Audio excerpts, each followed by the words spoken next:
नमस्कार दर्शक बंधु केदार गौरी सीरियल देखा पाइबे जे आज मंदिर पूजारी गौरी झील को गौरी साथी नहीं आसबे।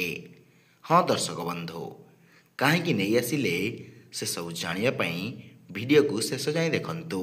मंदिर पूजारी गौरी घर को से छुआ को देखा जाइए आउे स्वप्ना गौरी झील को धरी तापर बीणा कहब स्वप्ना तू से अनाथ छुआटा को एते भल कौन पे पाउचु किए जाने तार बापा माँ किए होइथिबो।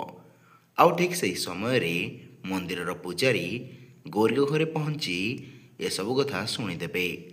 आउ तापर पूजारी कहिबे एया चिंता करी मु मो नातुणी को तुम घर को पठाई मु भाबुथिली मो नातुणी को निज झील बोली भाविबे किंतु एठी मो नातुणी साथी कदर्य व्यवहार करा जाउची। तापरे गौरी पूजारी गोड़ धरी कहिबे क्षमा करदेवे नना।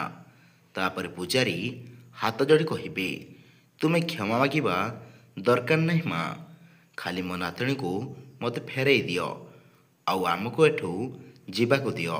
तो दर्शक बंधु कौन पूजारी तांको सहित तांको नातुणी को नेइकी जिबे कि नाही आपण माने कमेंट करी जणाइबे।